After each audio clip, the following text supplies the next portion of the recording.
এই তোর হবু স্ত্রী। হ্যালো। একটা শাড়ি পরলে কত সুন্দর হতো, এসবের কি দরকার ছিল? আমি কি করব দাদি, তোমার ছেলেই তো বললো এইসব জামা কাপড় পরতে। আমি কি ওখানে এগুলো পরছি বলো? তোর বাবার মাথায় বুদ্ধি আছে নাকি? মা, কি ব্যাপার তোমাদের এখনো হলো না? তুই যে কি বলিস না বুঝি না, এসব পোশাক আশাকে কি ও অভ্যস্ত? ও ছোটবেলা থেকে আমার কাছে গ্রামে মানুষ, একটা ভালো ছেলে দেখে গ্রামে বিয়ে দিয়ে দিতাম। গ্রামে কি ভালো ছেলে ছিল না? হ্যাঁ বাবা, তুমি ঠিকই বলেছো। এরকম একটা মেয়েকে যদি আমি বিয়ে করি, আমার জীবনটা তো নরক হয়ে যাবে। কোথাকার কোন গ্রামের মেয়েকে নিয়ে আসছো আমার সঙ্গে বিয়ে দিতে? What a joke! যে মেয়ের বাবা তোমার অফিসের কর্মচারী, সেই মেয়েকে আমি বিয়ে করব? তোমার বিজনেস পার্টনার হলেও তো একটা কথা ছিল। আশ্চর্য, লোকটা তো চাকরি করে, চুরি তো করে না। আর তুই তোর শ্বশুরের কাছে তো আর যৌতুক নিবি না। শোন, শহরে এসব উচ্ছৃঙ্খল মেয়েকে বিয়ে করার চাইতে গ্রামের সহজ সরল মেয়েকে বিয়ে করা 1000 গুণ ভালো। আসসালামু আলাইকুম, আমি মেঘলা। আপনি কি তাসিন সাহেব? হ্যাঁ, আমি তো আছি। তোমার আসতে তো লেট হয়ে গেল। আসলে আমার জুতোটা পরে হাঁটতে একটু কষ্ট হচ্ছিল তো তাই। তুমি তোমার গ্রামের মেয়ে, গ্রামে বড় হয়েছে, তোমার তো সব জুতো পরার নিয়ম না জানলে তো দাঁড়িয়ে আছে। বসো। আপনি তো বসতে বলেন তাই বসে। আশ্চর্য, এখানে বসতে বলার কি আছে? বসো। দেখো, আমি শহরে বড় হয়েছি, তোমার সঙ্গে এই বিয়েতে কিন্তু আমি রাজি না। কিন্তু আমার বাবা আমাকে জোর করে পাঠিয়েছে, দ্যাটস ওয়াই আমি এখানে এসেছি। না হলে আমার বিন্দু মাত্র ইচ্ছা ছিল না তোমার সঙ্গে দেখা করা। আচ্ছা, তুমি তো গ্রামে বড় হয়েছো, কখনো কারোর সাথে প্রেম করেছো? না। কিন্তু আমি অনেক প্রেম করেছি। আমার অনেক মেয়ে বান্ধবী আছে, আমি তাদের সঙ্গে ঘুরতে যাই, আড্ডা দেই, পার্টিতেও যাই। কেন? কেন মানে, এটা তো এখন কমন ব্যাপার। আর বিয়ের পরে আমার বান্ধবী থাকবে, আমি তাদের সঙ্গে পার্টিতে যাব, আড্ডা দিব। তোমার কি কোনো আপত্তি আছে? হ্যাঁ আছে। তাহলে তো এই বিয়েটা হবে না, কারণ আমি আমার এই অভ্যাসগুলো কখনোই চেঞ্জ করতে পারবো। তো তুমি বাসায় গিয়ে বলে দাও আমাকে তোমার পছন্দ হয়েছে কিনা। রে, ছেলে কেমন দেখলি? পছন্দ হয়েছে? হ্যাঁ, আমার তো খুব পছন্দ হয়েছে। হ্যাঁ, কি বলিস? শহরের এরকম লাফাঙ্গা ছেলে তোর পছন্দ হয়ে গেল? হ্যাঁ, হতে পারে না? না, তা না। তুই ছেলেটাকে জিজ্ঞেস করেছিলি ওর কোনো প্রেম ছিল কিনা, কোনো গার্লফ্রেন্ড আছে কিনা? জিজ্ঞেস করেছিস? হ্যাঁ, বললো প্রেমিকা নাকি ছিল আগে, কিন্তু এখন নেই, তবে কিছু মেয়ে বান্ধবী আছে। ওই তো দেখলি, হ্যাঁ, বলেছিলাম না, মিলল তো। শোন, তোর বাবা এলে তুই বলবি এই ছেলেকে তোর পছন্দ। বাবা যেহেতু রাজি, তাই আমি এই ছেলেকে বিয়ে করব। এত রাত হয়ে গেল, তাসিন এখনো বাসায় ফিরছে না। তাসিন, এদিকে আয়। কি ব্যাপার, সারাদিন কোথায় ছিলি? আমার তুমি তো জানোই প্রতিদিন আমি এই সময় বাসায় আসি। তাসিন, মেয়েটাকে পছন্দ হয়েছে তো? আমার যেবার গ্রামের মেয়ে পছন্দ না, যেটা তোমরা ভালো করেই জানো। এখন তোমরা মেয়েকে জিজ্ঞাসা করে দেখো কি বলো। আসসালামু আলাইকুম স্যার। ওয়ালাইকুম আসসালাম। স্যার, এগুলো তো তাসিন বাবাজিকে খুব পছন্দ হয়েছে। আলহামদুলিল্লাহ, তাহলে তো আর কোনো কথাই নেই।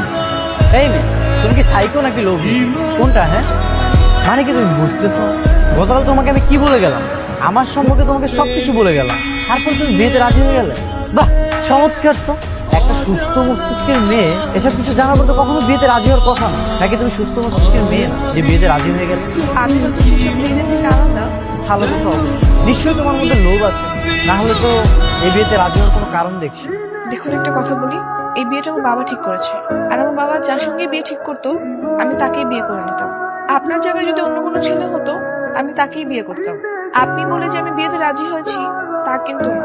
তাই নাকি? বাবার বাধ্য সন্তান দেখছি। বাহ, এটা ভালো, ভেরি গুড। আপনার যে ব্যবহার, তাতে কোনো মেয়ে আপনাকে বিয়ে করতে রাজি হবে না। আপনি তো ঠিক মতো দুটো কথাও বলতে পারেন। বাবার জন্যই আমি শুধু রাজি হয়েছি। মানে তুমি কি আমাকে দয়া করতেছো, নাকি এটা বুঝাতে চাচ্ছ যে তোমাকে ছাড়া আমি আর কাউকে বিয়ে করতে পারবো না? হ্যাঁ, তুমি কি জানো আমার সম্পর্কে? তা জানি না, কিন্তু যতটুকু চিনেছি আপনাকে, সে থেকে আন্দাজ করবো। ঠিক আছে, আমি তোমাকে আমার কিছু বান্ধবী দেখো, তখন দেখবে আমাকে কতজন আসলে বিয়ে করতে চায়। এই যে তাসিন চলে আসছে। তাসিন, তাসিন এদিকে আয় তো বাবা। হ্যাঁ বাবা, বলো। পরিচয় করিয়ে দিই, এ হচ্ছে মেঘলার বাবা। সালাম কর। আসসালামু আলাইকুম। ওয়ালাইকুম আসসালাম বাবা। উনি না তোর জন্য একটা সুন্দর জিনিস গিফট নিয়ে এসেছে, পাঞ্জাবি। দেখ দেখ দেখ, খুলে দেখ। তুমি আমাকে কখনো পাঞ্জাবি করতে দেখেছো? আমি বাবা এসবের মধ্যে নেই। তুমি আমাকে বিয়ের জন্য জোর করবে, পোশাকের জন্য জোর করবে, এটা তো ঠিক না, তাই না? কি রে, তোর হবু স্ত্রী কই? ওই যে দেখছিস না দাঁড়িয়ে আছে, আয় তোকে পরিচয় করিয়ে দি। হাই বল। এই তোর হবু স্ত্রী? হ্যালো। হাই, কেমন? ও হচ্ছে আমার বান্ধবী। দেখো কিছু শেখো কিভাবে শহরে চলতে হয়। হ্যাঁ দেখলাম। ওর মতো করে এভাবে চলতে পারবে? আমাদের সাথে তাল মিলিয়ে চলতে পারবে? শার্ট প্যান্ট টি শার্ট এগুলো পরে চলতে পারবে? না, পারবো না। তুই কি যে বলিস, তো গ্রামের মেয়ে সব কিভাবে জানবে? কে বলছে আমি কিছু পারি না? আমি যেগুলো পারি সেগুলো কি আপনি পারেন? আচ্ছা তাই নাকি? কি পারো শুনি। কি পারো বলো? আমি মানলাম শহরের মেয়েদের মতো আমি স্টাইল করে চলতে পারি না, কিন্তু সে কি আমার মতো রান্না করতে পারে? আমি নিজের হাতে সবকিছু রান্না করতে পারি। সে কি পারবে আমার মতো একা একা শাড়ি পরতে? সে কি পারবে আমার মতো গ্রামে থেকে ভালো রেজাল্ট করতে? আজব, এসবে কি আসে যায়?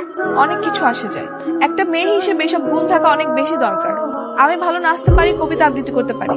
আপনি কি সেগুলো পারেন? আর আপনার বাবা তো এমনি এমনি তার ছেলের বউ আমাকে করতে চায়নি, তাই না? আপনার বান্ধবীর মতো উশৃঙ্খল আর এলোমেলো জীবন আমার না। এমনি এমনি তো শখ করে কেউ গ্রামের মেয়েকে বউ করতে চায় না। এই এসব যুক্তি তর্কের মানেটা কি? এখনকার শহরের মেয়েরা তাদের শ্বশুর শাশুড়ি বৃদ্ধ হলে বৃদ্ধাশ্রমে রেখে আসে, কিন্তু আমি কখনোই সেটা করব না। সারা জীবন নিজের কাছে রেখে দেব, আর স্বামী হবে আমার আদর।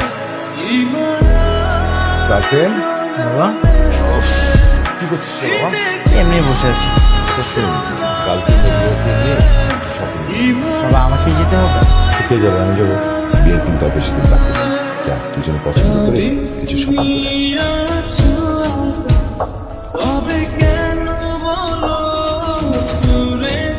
চলো তোমাকে তোমার বাসায় পৌঁছে দেব। এই একটু রাখেন না। কি হয়েছে? আপনি আমাকে একটু ওই ফুলগুলো দিন। আমার এই ফুলগুলো খুব পছন্দ। তুমি কি নিয়ে আসছো?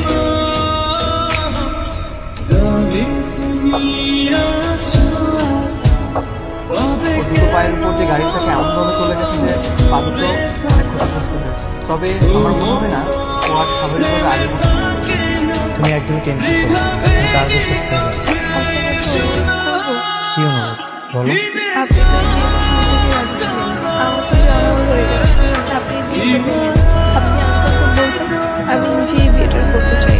আমার দুটো পায়ে আছে হয়ে গেছে। এখন তোর বিয়ে করার প্রশ্নই আসে না। বিয়েটা পিছিয়ে দিয়েছো কেন? তো কি করবো? এই অবস্থায় বিয়ে দেওয়া যায় নাকি? আর এই বিয়ে আর কখনই হবে না। কেন বাবা, কেন এই বিয়ে হবে না? কিভাবে হবে? যে মেয়ের পা দুটোই নষ্ট হয়ে গেছে সেই মেয়ের সাথে নিজের ছেলেকে কিভাবে বিয়ে দিবে? বাহ চমৎকার। আর যদি মেঘলার জায়গায় আমার অ্যাক্সিডেন্ট হয় তখন তোমরা কি? আর বিয়ের দুদিন পর যদি অ্যাক্সিডেন্ট হয় তখন দুদিন আগে হয়েছে আল্লাহ বাঁচিয়েছে, পরে হলে তো সারা জীবনে ঘরে থাকতে হতো। শোন, তোর বাবার কথা শুনিস তুই। না মা, আমি বাবার কথা শুনতে পাবো।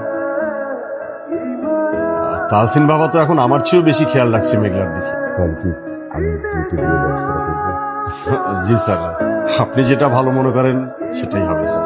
আমার খুব খুশি লাগছে জানেন, সবকিছু মিলে আমার পাগল ছেলেটা যে এভাবে একজনকে ভালোবাসতে পারে এটা আমি কখনো ভাবতে পারিনি। তুমি কি দেখেছো আজ আমি তোমার পছন্দের পাঞ্জাবি পরেছি? কই একবারে তো ধন্যবাদ দিলে না।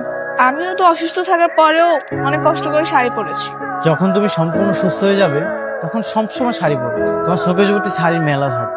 একদম খাঁটি বাঙালি মেয়ে। আর তোমাকে যদি সবসময় পাঞ্জাবি পরতে বলি তাহলে? সবসময় কি পাঞ্জাবি পরা যায়? আচ্ছা ঠিক আছে, সবসময় পরতে হবে না, কিন্তু আমার যখন তোমাকে পাঞ্জাবি পরে দেখতে ইচ্ছা করবে তখন পরলেই হবে।